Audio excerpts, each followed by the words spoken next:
Hi friends, welcome to my channel.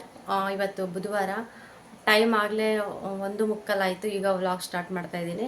ಇನ್ನು ಅತ್ತೆ ಮಾವ ಊರಿಗೆ ಹೋದ್ರು. ಇನ್ನು 12 ಗಂಟೆ ಬಸ್ಗೆ ಹೋದ್ರು. ಅವ್ರನ್ನ ಬಸ್ ಹತ್ಸ್ ಬಂದು ಮತ್ತು ಕೆಲಸ ಎಲ್ಲ ಹಂಗೆ ಇತ್ತು. ಮನೇಲಿ ಪಾತ್ರೆ ಕೂಡ ತೊಳೆದಿರಲಿಲ್ಲ. ಆ ಪಾತ್ರೆ ಎಲ್ಲ ತೊಳೆದು ಇಟ್ಟಿದ್ದೀನಿ, ಇನ್ನು ಸ್ಟಾರ್ಟಿಗೆ ಜೋಡಿಸಿಲ್ಲ. ಇನ್ನು ಬಂದು ಸ್ವಲ್ಪ ಮನೆಯಲ್ಲೇ ಕ್ಲೀನ್ ಮಾಡಿಕೊಂಡು ನಾನು ಫಸ್ಟು ನನ್ನ ಮಗನಿಗೆ ಸ್ನಾನ ಮಾಡಿಸಿ ಮಲಗಿಸಿದೆ. ತುಂಬ ಹಠ ಮಾಡಿಬಿಟ್ಟ, ನಮ್ಮ ಅತ್ತೆ ಮಾವ ಹೋಗ್ಬೇಕಾದ್ರೆ ನಾನು ಹೋಗ್ತೀನಿ ಅಂತ ಹೇಳಿ. ಇನ್ನು ಕರ್ಕೊಬಂದು ಬಿಸಿ ಬಿಸಿ ನೀರೆಲ್ಲ ಕಾಯಿಸ್ಬಿಟ್ಟು ಚೆನ್ನಾಗಿ ಸ್ನಾನ ಮಾಡಿಸಿ ಮಲಗಿಸಿದ್ದೀನಿ.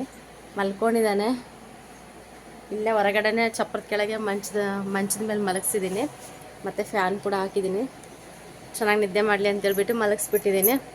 ತುಂಬ ಹಠ ಮಾಡ್ತಾ ಇದ್ದ. ಹಂಗೆ ಯಾರಾದರೂ ಊರಿಗೆ ಹೋದರೆ ನಾನು ಹೋಗ್ತೀನಿ ಅಂತ ಹಠ ಮಾಡ್ತಾ ಇರ್ತಾನೆ. ಚಿಕ್ಕ ಮಕ್ಕಳಂದ್ಮೇಲೆ ಅಷ್ಟೇ ಅಲ್ವಾ, ಯಾವಾಗಲೂ ಅಷ್ಟು ಹಠ ಮಾಡ್ತಾ ಇರ್ತಾರೆ. ಇನ್ನು ಅದಕ್ಕೋಸ್ಕರ ಅತ್ತೆ ಮಾವ ಇನ್ನೊಂದೆರಡು ದಿನ ಇರ್ಬೋದಾಗಿತ್ತು, ಕೇಳಿದ್ವಿ ಇರ್ರಿ ಅಂತ ಹೇಳ್ಬಿಟ್ಟು. ಎಲ್ಲರೂ ಕೂಡ ಬಲವಂತ ಮಾಡಿದ್ವಿ, ಆದರೆ ಅವರೇ ಇರೋಕ್ಕಾಗಲಿಲ್ಲ. ಅವ್ರಿಗೆ ಏನೋ ಸ್ವಲ್ಪ ಕೆಲಸ ಇದೆ ಅಂತ ಹೇಳ್ಬಿಟ್ಟು ಇನ್ನು ನೆಕ್ಸ್ಟ್ ಬರ್ತೀವಿ ಅಂತ ಹೇಳಿ ಹೋಗಿದ್ದಾರೆ. ಅಂದರೆ ನಾವು ದೇವಸ್ಥಾನಕ್ಕೆ ಹೋಗಬೇಕು, ದೇವಸ್ಥಾನಕ್ಕೆ ಹೋಗಿ ಬಂದಮೇಲೆ ಬಂದುಬಿಟ್ಟು ಒಂದು 15 ದಿನ ಇರ್ತೀನಿ ಅಂತ ಹೇಳಿ ಹೋದ್ರು ಮಾವ ಕೂಡ. ಇನ್ನು ಅದಕ್ಕೋಸ್ಕರ ಬರ್ತಾರೆ ಬಿಡಿ ನೆಕ್ಸ್ಟ್ ಅಂತ ಹೇಳಿ ಇನ್ನು ಸುಮ್ಮನೆ ಅದೇ ಮನೆಯೆಲ್ಲ ಸ್ವಲ್ಪ ಕ್ಲೀನ್ ಮಾಡಿಕೊಂಡೆ. ಇನ್ನು ಅಡುಗೆ ಬಂದುಬಿಟ್ಟು ಹೆಸರುಬೇಳೆ ಪಾಯಸ, ಚಿತ್ರಾನ್ನ ಮಾಡಿ ಮತ್ತು ಸ್ವಲ್ಪ ಹಪ್ಪಳ ಇದ್ವು, ಹಪ್ಪಳ ಕೂಡ ಕರೆದಿದ್ದೆ. ಊಟ ಮಾಡಿಕೊಂಡು ಹೋದರು. ಇನ್ನು ನಾನು ಬಂದು ಸ್ವಲ್ಪ ಫ್ರೆಶ್ ಅಪ್ ಆಗಿ ಊಟ ಮಾಡಿ ಮನೆ ಕೆಲಸ ಎಲ್ಲ ಮಾಡಿಕೊಂಡೆ. ಓಕೆ ಫ್ರೆಂಡ್ಸ್, ವ್ಲಾಗ್ ಹೆಂಗೆ ಹೋಗುತ್ತೋ ನೋಡೋಣ. ಯಾರಾದರೂ ಹೊಸ್ದಾಗಿ ನನ್ನ ಚಾನಲ್ ನೋಡಿದ್ರೆ ಪ್ಲೀಸ್ ಸಬ್ಸ್ಕ್ರೈಬ್ ಮಾಡ್ಕೊಂಡು ಚಾನಲ್ ನೋಡಿ ಹಾಗೆ ಸಪೋರ್ಟ್ ಮಾಡಿ ಅಂತ ಕೇಳ್ಕೊಳ್ತೀನಿ. ಹಾಯ್ ಫ್ರೆಂಡ್ಸ್, ಈಗ ಟೈಮ್ 4:15 ಆಗಿದೆ. ನನ್ನ ಮಗನ ಜೊತೆಗೆ ನಾನು ಕೂಡ ಮಲ್ಕೊಬಿಟ್ಟಿದ್ದೆ. ಸುಮ್ಮನೆ ಅವನು ಅಂದರೆ ಎದ್ದೊಳ್ತಾ ಇದ್ದಾಗಲೆಲ್ಲ ಇನ್ನು ತಟ್ಟೆ ಹಂಗೆ ಮಲಗಿಸೋಣ ಅಂತೇಳ್ಬಿಟ್ಟು ಹಂಗೆ ಮಲ್ಕೊಬಿಟ್ಟಿದ್ದೀನಿ. ಇನ್ನು ನಾನು ಎದ್ದ ತಕ್ಷಣ ಅವನು ಕೂಡ ಎದ್ದಿದ್ದಾನೆ, ಆಟಾಡ್ತಾ ಇದ್ದಾನೆ ಎದ್ಬಿಟ್ಟು. ಅದಕ್ಕೆ ಸ್ವಲ್ಪ ಟೀ ಮಾಡ್ಕೊಡೋಣ ಅಂತೇಳ್ಬಿಟ್ಟು ಟೀಗೆ ಇಟ್ಟಿದ್ದೀನಿ. 3 ದಿನದಿಂದ ಕಾಫಿ ಕುಡಿದು ನನಗೆ ಒಂಥರ ಅನಿಸ್ಬಿಟ್ಟಿತ್ತು. ಕಾಫಿ ನನಗೆ ಸಕ್ಕರೆ ಅಷ್ಟೊಂದು ಇಷ್ಟ ಆಗಲ್ಲ. ನನಗೆ ಬೆಲ್ಲದ ಟೀ ಕುಡಿದ್ಬಿಟ್ಟು ಅಭ್ಯಾಸ ಅಲ್ವಾ. ಕಾಫಿ ಬಂದುಬಿಟ್ಟು ಯಾವಾಗಾದ್ರೂ ಒಂದು ಟೈಮ್ ಕುಡಿತೀನಿ ಅಷ್ಟೇ, ಯಾವಾಗಲೂ ಕಾಫಿ ಕುಡಿಯಲ್ಲ. ಇನ್ನು ಮಾವನಿಗೋಸ್ಕರ ಮಾಡ್ತಾ ಇದ್ವಲ್ವ, ಇನ್ನು ಸಪ್ರೇಟ್ ಏನಂತ ಹೇಳಿಬಿಟ್ಟು ನಾನು ಹಂಗೆ ಕಾಫಿ ಕುಡಿತಾ ಇದ್ದೆ. ಇನ್ನು ಅತ್ತೆ ಕೂಡ ಕಾಫಿ ಕುಡಿತಾ ಇದ್ರಲ್ವ. ಇನ್ನು ಅದಕ್ಕೆ ನನಗೆ ಫಸ್ಟ್ ಟೀ ಕುಡಿಬೇಕಂತ ಅನ್ನಿಸ್ತು. ಅದಕ್ಕೆ ಬೆಲ್ಲ ಮತ್ತು ಟೀ ಸೊಪ್ಪೆಲ್ಲ ಹಾಕ್ಬಿಟ್ಟು ಇಟ್ಟಿದ್ದೀನಿ. ಚೆನ್ನಾಗಿ ಮಳ್ತಾ ಇದೆ. ಹಾಲು ಹಾಕ್ಬೇಕು ಇವಾಗ. ಹಂಗೆ ನಾನು ಯಾವತ್ತೂ ಕೂಡ ಮಧ್ಯಾಹ್ನ ಟೈಮ್ ನಾನು ಮಲಗೋದಿಲ್ಲ. ಇವತ್ತು ಮಲ್ಕೊಂಡ್ಬಿಟ್ಟಿದೆ. ಇನ್ನು ಅತ್ತೆ ಕೂಡ ಫೋನ್ ಮಾಡಿದೆ, ಹೋಗಿದ್ದೀರಾ ಏನತ್ತ ಅಂತ. ಹೋಗಿದ್ದೀವಿ ಅಂತ ಹೇಳಿದ್ದಾರೆ. ಇನ್ನು ಅದಕ್ಕೋಸ್ಕರ ಇನ್ನು ಇವಾಗ ಹೊರಗಿಂದೆಲ್ಲ ಕಸ ಎಲ್ಲ ಗೂಡಿಸ್ಬೇಕು ನೀಟಾಗೆ. ಕೆಲಸ ಇದೆ, ಇವಾಗಿಂದ ಕೆಲಸ ಸ್ಟಾರ್ಟ್ ಆಗುತ್ತೆ ನಂದು. ಫಸ್ಟ್ ಸ್ವಲ್ಪ ಟೀ ಕುಡಿದ್ಬಿಟ್ಟು ಆಮೇಲೆ ಕೆಲಸ ಮಾಡ್ಕೊಳೋಣ ಅಂತ ಹೇಳಿ. ಅಡುಗೆ ಬಂದು ಫಸ್ಟ್ ಮುದ್ದೆ ಮಾಡಬೇಕು. ನನಗೆ 2 ದಿನ ಮುದ್ದೆನ ತಿಂದಿಲ್ಲ ನಾನು, ಅದಕ್ಕೆ ಮುದ್ದೆ ತಿನ್ನಬೇಕು ಅನಿಸುತ್ತೆ. ಓಯ್, ಪೆಟ್ರೋಲ್ ಬಾಕ್ಸ್ ಗೊತ್ತಾ?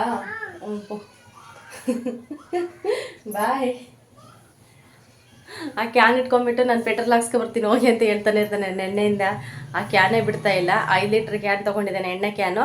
ಅದನ್ನ ತೊಗೊಂಡು ಆಗಲೆಲ್ಲ ಹೇಳ್ತಾನೆ ನಾನು ಪೆಟ್ರೋಲ್ಗೆ ಹೋಗ್ತೀನಿ, ನಾನು ಪೆಟ್ರೋಲ್ ಹಾಕ್ಸ್ಕೊಬರ್ತೀನಿ ಗಾಡಿಗೆ ಅಂತ ಹೇಳಿ. ಅದನ್ನು ಸುಮ್ಮನೆ ಇಟ್ಕೊಂಡು ಆಟಾಡ್ತಾನೆ ಇರ್ತಾನೆ. ಏನೋ ಅವನಿಗೊಂಥರ ಖುಷಿ.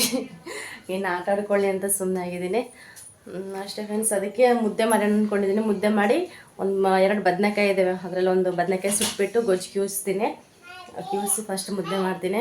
ಬೆಳಗ್ಗೆದು ಮತ್ತು ಪಾಯಸ, ಅನ್ನ, ಗೊಜ್ಜು ಎಲ್ಲ ಉಳಿದಿದೆ, ಚಿತ್ರದ ಗೊಜ್ಜು ಅದೆಲ್ಲ ಅದು ಇದೆ. ಸ್ವಲ್ಪ ಅನ್ನ ಹಾಕ್ಬಿಟ್ಟು ಮುದ್ದೆ ಮಾಡ್ಕೊತೀನಿ. ಒಂದು ಸ್ವಲ್ಪ ಅನ್ನ ಹಂಗೆ ಇರುತ್ತೆ. ಬನ್ನಿ ಫ್ರೆಂಡ್ಸ್, ಹಂಗೆ ಕಂಟಿನ್ಯೂ ಮಾಡ್ತೀನಿ. ಹಾಂ, ಹೋಗ್ಸದ ಪಾಪಿ.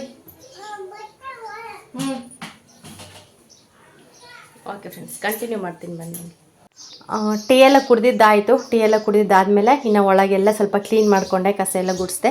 ಇನ್ನು ಸಂಜೆ ಟೈಮಲ್ಲಿ ಅಷ್ಟೇ ಒಳಗಿನ ಕಸ ಎಲ್ಲ ಅಂದರೆ 6 ಗಂಟೆ ಒಳಗೇ ಕಸ ಎಲ್ಲ ಗುಡಿಸ್ಬಿಟ್ಟು ಎಲ್ಲ ತುಂಬಾಕಿ ಮತ್ತು ಅಂಗಳ ಕಸ ಅದೆಲ್ಲ ಹೊಡ್ಕೊಂಡು ಬಾಗಿಲಿಗೆ ನೀರು ಹಾಕೋದು ಅಭ್ಯಾಸ. ಅದಕ್ಕೋಸ್ಕರ ಇನ್ನು ಬೇಗ ಕೆಲಸ ಮಾಡ್ಕೊಂಡು ಮತ್ತೆ ಸಂಜೆ ಬೇರೆ ಆಯಿತು ಅಂತ ಹೇಳ್ಬಿಟ್ಟು ಇನ್ನು ಅಡುಗೆ ಬೇರೆ ಮಾಡಬೇಕಾಗಿತ್ತು. ಇನ್ನು ಅದಕ್ಕೋಸ್ಕರ ಇವಾಗೆಲ್ಲ ಅದು ಕ್ಲೀನ್ ಮಾಡ್ಕೊತಾ ಇದ್ದೀನಿ. ಆ ಮಾವನಿಗಂತ ಇಲ್ಲೇ ಮಂಚ ಹಾಕಿದ್ವಿ, ಅದಕ್ಕೋಸ್ಕರ ಬೆಡ್ಶೀಟೆಲ್ಲ ಹಂಗೆ ಇತ್ತು. ಇನ್ನು ಮಾವ ಅತ್ತೆ ಹೋದ್ಮೇಲೆ ಇನ್ನು ನನ್ನ ಮಗ ಕೂಡ ಹಂಗೆ ಮಲ್ಕೊಂಡ್ಬಿಟ್ಟ. ಇನ್ನು ನನ್ನ ಮಗನ ಜೊತೆಗೂ ನಾನು ಕೂಡ ಸ್ವಲ್ಪ ಹಂಗೆ ಮಲ್ಕೊಂಡೆ. ಇನ್ನು ಅದಕ್ಕೋಸ್ಕರ ಇವಾಗೆಲ್ಲ ತೆಗೆದು ರೂಮಲ್ಲಿ ಇಡ್ತಾಯಿದ್ದೀನಿ. ಬೆಡ್ಶೀಟ್ ಅವೆಲ್ಲ ನೀಟಾಗಿ ಮಡಚಿಬಿಟ್ಟು ಇಟ್ಟರೆ ಅದು ಒಂದು ಕೆಲಸ ಮುಗಿಯುತ್ತೆ. ಮತ್ತು ಆ ಕಡೆಯಿಂದ ಎಲ್ಲ ನೀಟಾಗಿ ಕಸ ಗುಡಿಸ್ಕೊಬರ್ಬೋದು ಅಂತ ಹೇಳಿ ಇನ್ನು ನನ್ನ ಮಗ ಕೂಡ ಅವನ ಪಾಡಿಗೆ ಅವನು ಆಟ ಆಡ್ತಾ ಇದ್ದ. ಇನ್ನು ಅವನ ಕಡೆ ಕೂಡ ಸ್ವಲ್ಪ ನೋಡಿಕೊಂಡು ಇನ್ನು ನಮ್ಮ ಅಣ್ಣ ಬಂದುಬಿಟ್ಟು ಸೌದೆ ಎಲ್ಲ ಹೊಡಿತಾಯಿದ್ರು, ಅಂದರೆ ತೊಗೊಬಂದಿದ್ರು. ಇನ್ನು ಅವೆಲ್ಲ ಕಟ್ ಮಾಡ್ತಾಯಿದ್ರು. ಇನ್ನು ಎಲ್ಲ ಆಮೇಲೆ ಎತ್ತಿಡೋಣ ಅಂತ ಹೇಳಿ ಫಸ್ಟ್ ಇದೆಲ್ಲ ಕ್ಲೀನ್ ಮಾಡ್ಕೊಡೋಣ ಅಂತ ಹೇಳ್ಬಿಟ್ಟು ಮಾಡ್ಕೊತಾ ಇದ್ದೀನಿ. ಇನ್ನು ಪಟ್ಲಿ ಮನೆ ಹತ್ರ ಕೂಡ ಕಸ ಎಲ್ಲ ಹಂಗೆ ಇತ್ತು. ಅಲ್ಲಿ ಎಷ್ಟು ಸತಿ ಗೂಡಿಸಿದ್ರು ಕೂಡ ಕಸ ಇದ್ದೇ ಇರುತ್ತೆ. ಅವು ಜಾಸ್ತಿ ಪಿಚ್ಕೆ ಎಲ್ಲ ಆಗ್ತಾ ಇರ್ತಾವಲ್ವ. ಅಂದರೆ ಹಗಲೆಲ್ಲ ಕೂಡ ಏನಿಲ್ಲ ಅಂದರೆ ಒಂದು ದಿನಕ್ಕೆ ಒಂದು 4-5 ಸತಿ ಆದರೂ ನಾನು ಕ್ಲೀನ್ ಮಾಡ್ತಾ ಇರ್ತೀನಿ. ನಾವು ಮತ್ತು ಗಂಜೆಲ್ಲ ಒಯ್ಕೊತಾ ಇರ್ತವೆ, ಅದಕ್ಕೋಸ್ಕರ ಅಲ್ಲಿ ಕೂಡ ಸ್ವಲ್ಪ ಕ್ಲೀನ್ ಮಾಡ್ಕೊತಾ ಇರ್ತೀನಿ. ಇನ್ನು ಅಲ್ಲಿ ಕೂಡ ಗೂಡಿಸ್ಬೇಕಿತ್ತು, ಇನ್ನೂ ಸ್ವಲ್ಪ ಕೆಲಸ ಎಲ್ಲ ಹಂಗೆ ಇತ್ತು. ಫಸ್ಟು ಟೀ ಮಾಡ್ಕೊಂಡು ಕುಡಿದೆ. ಟೀ ಕುಡಿದ್ಬಿಟ್ಟು ನನಗೆ ಒಂಥರ ಮೈಂಡೆಲ್ಲ ಫ್ರೆಶ್ ಆದಂಗೆ ಆಗುತ್ತೆ. ಕಾಫಿ ಬಂದುಬಿಟ್ಟು 2 ದಿನದಿಂದ ಕಾಫಿ ಕುಡಿದು ಒಂಥರ ಅನ್ನಿಸ್ತಾಯಿತ್ತು ನನಗಂತೂ. ಇನ್ನು ಅದಕ್ಕೋಸ್ಕರ ಟೀ ಮಾಡಿಕೊಂಡೆ, ಬೆಲ್ಲ ಹಾಕ್ಬಿಟ್ಟು. ಇನ್ನು ಅದೆಲ್ಲ ಮಡಚಿಟ್ಟು ಅದೆಲ್ಲ ಸ್ವಲ್ಪ ನೀಟಾಗಿ ಕಸ ಎಲ್ಲ ಗುಡ್ಸ್ಕೊಬಂದು ಇವಾಗ ಪಟ್ಲಿ ಮರ ಹತ್ರ ಎಲ್ಲ ಗುಡಿಸ್ತಾ ಇದ್ದೀನಿ. ಇವೇನಂದರೆ ಸ್ವಲ್ಪ ಜಾಸ್ತಿ ಸ್ಟ್ರಾಂಗ್ ಇದ್ದಾವೆ, ಗುದ್ದಕ್ಕೆ ಬರ್ತವೆ. ಇನ್ನು ಅದಕ್ಕೋಸ್ಕರ ಸ್ವಲ್ಪ ಅವಕ್ಕೆ ಒಟ್ಟಾಕ್ಬಿಟ್ಟು ಇವಾಗ ಕಸ ಗುಡಿಸ್ತಾ ಇದ್ದೀನಿ. ಇಲ್ಲಾಂದರೆ ಹೊಟ್ಟೆನ ಹಾಕಲಿಲ್ಲ, ಅವು ಪಾಡಿಗೆ ಅವು ಸುಮ್ಮನೆ ಇದ್ದು ಅಂತಂದರೆ ನಾನು ಕಸ ಗುಡಿಸ್ಕೊಳಕ್ಕೆ ಹೋದಾಗ ಇನ್ನು ನನ್ನ ಮಗನೂ ಕೂಡ ನನಗೆ ಬಿಡೋದಿಲ್ಲ. ಹೇಳಿರ್ತೀನಿ ಫಸ್ಟ್ಗೆ, ನಾವು ಗುದ್ದುತ್ತಪ್ಪ ಹುಷಾರಾಗಿರ್ಬೇಕಂತ ಹೇಳ್ಬಿಟ್ಟು. ಅದಕ್ಕೋಸ್ಕರ ಅವನು ಸ್ವಲ್ಪ ದೂರನೇ ಓಡಾಡ್ಕೊಂಡು ದೂರನೇ ಆಟ ಆಡ್ತಾ ಇರ್ತಾನೆ, ಹತ್ರಕ್ಕೆ ಹೋಗೋದಿಲ್ಲ. ಏನಾದರೂ ಒಂದು ಸ್ವಲ್ಪ ಅವ್ನಿಗೆ ಇಷ್ಟ ಆಗುತ್ತೆ ಮುಟ್ಟಬೇಕು ಮಾತಾಡಿಸ್ಬೇಕಂತಂದರೆ ನಾನು ಪಕ್ಕದಲ್ಲಿ ಇದ್ಕೊಂಡು ಅವನ್ನ ಸ್ವಲ್ಪ ಇದು ಮಾಡ್ತಾ ಇರ್ತಾನೆ. ಆಮೇಲೆ ನಮ್ಮ ಅಣ್ಣ ಕೂಡ ಸೌದೆ ಎಲ್ಲ ಹೊಡಿತಾ ಇದ್ರು. ಇನ್ನು ಸೌದೆ ಎಲ್ಲ ನಾನು ಕೂಡ ಜೋಡಿಸ್ಬಿಟ್ಟು ಎಲ್ಲ ಒಳಗಡೆ ಇಟ್ಟು ಮತ್ತು ಅಂಕಸ್ ಎಲ್ಲ ಗುಡಿಸಿ ಮತ್ತು ಮನೆಯದೆಲ್ಲ ಸ್ವಲ್ಪ ಗುಡಿಸ್ಕೊಂಬಿಟ್ಟು ನಾನು ಸಂಜೆ ಆಯ್ತಲ್ಲ ನೀರೆಲ್ಲ ಹಾಕ್ತೆ. ಇನ್ನು ಕರೆಂಟ್ ಹೋಗ್ಬಿಡ್ತು, ಸಂಜೆ ಹೋಗಿರೋ ಕರೆಂಟ್ ಎಷ್ಟೊತ್ತಾದರೂ ಬರಲಿಲ್ಲ. ಇನ್ನು ಹಿಂಗೆ ವೇಟ್ ಮಾಡ್ತಾಯಿದ್ರೆ ಕರೆಂಟೇ ಬರೋದಿಲ್ಲ ಅಂತೇಳ್ಬಿಟ್ಟು ಇವು ಬದನೆಕಾಯಿ ಮತ್ತು ಟೊಮೊಟೊ ಹಸಿಮೆಣ್ಸಿನ್ಕಾಯಿ ಎಲ್ಲ ಸುಟ್ಟು ಇಟ್ಕೊಂಡಿದ್ದೆ. ಅಷ್ಟರಲ್ಲಿ ಕರೆಂಟ್ ಕೂಡ ಬಂತು. ಇನ್ನು ಮುದ್ದೆ ಕೂಡ ನಾನು ಆಗಲೇ ರೆಡಿ ಮಾಡಿ ಇಟ್ಕೊಂಡಿದ್ದೆ. ಸ್ವಲ್ಪ ಅನ್ನ ಇತ್ತು ಬೆಳಗ್ಗೆದು, ಅನ್ನ ಹಾಕ್ಬಿಟ್ಟು ಮುದ್ದೆ ಇಟ್ಟಿದ್ದೆ. ಮತ್ತು ಗೊಜ್ಜು ಮುದ್ದೆ ಚೆನ್ನಾಗಿರುತ್ತೆ ಅಂತ ಹೇಳಿ ಬಿಸಿ ಮುದ್ದೆ ಸ್ವಲ್ಪನೇ 1-2 ಮುದ್ದೆ ಅಷ್ಟೇ ಮಾಡ್ಕೊಂಡಿದ್ದು, ಜಾಸ್ತಿ ಮಾಡಲಿಲ್ಲ. ಇನ್ನು ಹಾಟ್ ಬಾಕ್ಸ್ಗೆ ಇಟ್ಟರೆ ಸ್ವಲ್ಪ ಲೇಟಾಗಿ ಊಟ ಮಾಡಿದ್ರು ಕೂಡ ಆಗುತ್ತೆ ಅಂತ ಹೇಳಿ ಹಾಟ್ ಬಾಕ್ಸ್ಗೆ ಹಾಕಿ ಮುದ್ದೆ ಫಸ್ಟ್ ತೋರಿಸ್ಬಿಟ್ಟು ಇಟ್ಟಿದ್ದೆ. ಇನ್ನು ಇಟ್ಬಿಟ್ಟು ಮತ್ತು ಗೊಜ್ಜಿಗೆಲ್ಲ ಜೋಡಿಸ್ಕೊಂಡೆ. ಗೊಜ್ಜಿಗೆ ತುಂಬ ಚೆನ್ನಾಗಿರುತ್ತೆ ಈ ಥರ ಕೈಗೊಜ್ಜು ಮಾಡ್ಕೊಂಡ್ರೆ ಯಾವಾಗಾದ್ರೂ ಅಪರೂಪಕ್ಕೆ.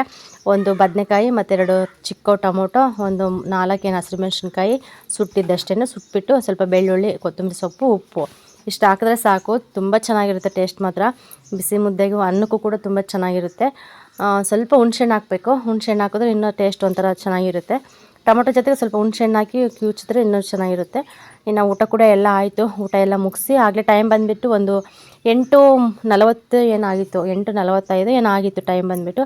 ಇನ್ನು ಪಾತ್ರೆ ಗೀತ್ರೆ ಎಲ್ಲ ಇರೋವೆಲ್ಲ ಬೆಳಗ್ಗೆಯಿಂದ ಏನೇನಿದ್ವೋ ಪಾತ್ರೆ ಎಲ್ಲ ಕೂಡ ಹೊರಗಡೆ ಇಟ್ಬಿಟ್ಟು ಎಲ್ಲ ತೊಳೆದು ಕ್ಲೀನ್ ಮಾಡಿ ಇಟ್ಬಿಡೋಣ ಅಂತೇಳ್ಬಿಟ್ಟು. ಇನ್ನು ಪಾತ್ರೆ ಕೂಡ ಜಾಸ್ತಿನೇ ಇದ್ವು, ಮತ್ತು ಸ್ವಲ್ಪ ಕತ್ಲು ಬೇರೆ ಆಗಿತ್ತು. ಇನ್ನು ಅದಕ್ಕೋಸ್ಕರ ಎಲ್ಲ ತೊಳೆದು ಎಲ್ಲ ಕ್ಲೀನ್ ಮಾಡಿಟ್ಟೆ. ಇನ್ನು ಮುದ್ದೆ ಗೊಜ್ಜಂತೂ ಇನ್ನೊಂದು ಮುದ್ದೆ ಮಿಕ್ಕಿತ್ತು, ಅದು ನಮ್ಮ ಅಣ್ಣ ಕೇಳಿದ್ರು. ಇನ್ನು ಅಣ್ಣನಿಗೆ ಹಾಕ್ಕೊಂಡು ಹೋಗ್ಕೊಡೋಣ ಅಂತೇಳ್ಬಿಟ್ಟು ಅವ್ರಿಗೂ ಕೂಡ ಕೊಟ್ಟು ಬಂದೆ. ನೋಡ್ತಾ ಇರ್ಬೋದು ಮುದ್ದೆ ಗೊಜ್ಜು ಚೆನ್ನಾಗಿತ್ತು, ಕೈಗೊಜ್ಜು ಮುದ್ದೆ. ಇನ್ನು ನಾನು ಪಾತ್ರೆ ಎಲ್ಲ ತೊಳೆದು ಎಲ್ಲ ಸ್ಟ್ಯಾಂಡಿಗೆ ಜೋಡಿಸಿ ಇನ್ನು ಹಾಸಿಗೆ ಕೂಡ ಹಾಕಿದ್ದೆ. ಸ್ಟವ್ ಸ್ವಲ್ಪ ಒರೆಸ್ಕೊಂಡಿದ್ದೆ, ನೀಟಾಗಿ ಒರೆಸ್ಕೊಂಡ್ಬಿಟ್ಟು ಮತ್ತು ಬೆಳಗ್ಗೆಗೆ ಎಲ್ಲ ತೊಳಿಬೇಕು. ಗುರುವಾರ ಬೇರೆ ಮತ್ತು ವಾರ ಬೇರೆ ಮಾಡಬೇಕು. ಬೆಳಗ್ಗೆ ನೀಟಾಗಿ ಉಜ್ಕೊಂಡ್ರೆ ಆಯ್ತು ಅಂತೇಳ್ಬಿಟ್ಟು ಸ್ವಲ್ಪ ಮೇಲೆ ಎಲ್ಲ ಕ್ಲೀನ್ ಮಾಡಿಕೊಂಡೆ. ಇನ್ನು ಟೈಮ್ ಆಗಿತ್ತಾಗಲೇ ಒಂದು 9:15, 9:20 ಏನಾಗಿತ್ತು ಅನಿಸುತ್ತೆ. ಆ ಟೈಮಲ್ಲಿ ನನ್ನ ಮಗ ಹಾಸಿಗೆಲ್ಲ ಹಾಕಿದ್ರು ಕೂಡ ಬಾರೋ ಮಲ್ಕೊಂಡ್ರು ಕೂಡ ಆಟ ಆಡ್ತಾನೇ ಇದ್ದ ಅವನು. ಮತ್ತು ಒಳಗಡೆ ಬರೋದು ಮತ್ತು ಹೊರಗಡೆ ಓಡೋಗೋದು ಆ ಥರ ಎಲ್ಲ ಮಾಡ್ತಾಯಿದ್ದ. ಅವನ್ನ ಮಲಗಿಸೋದೇ ಸ್ವಲ್ಪ ನನಗೆ ಟೈಮ್ ಆಗಿಬಿಡ್ತು, ಒಂದು 10 ಗಂಟೆ ಮೇಲಾಯಿತು ಅವ್ನು ಮಲಗೋಷ್ಟೊತ್ತಿಗೆ. ಇನ್ನು ಅವನ ಜೊತೆಗೆ ಕೂಡ ಸ್ವಲ್ಪ ಆಟ ಆಡ್ಕೊಂಡು ನಾನು ಹಂಗೆ ಇದ್ದೆ.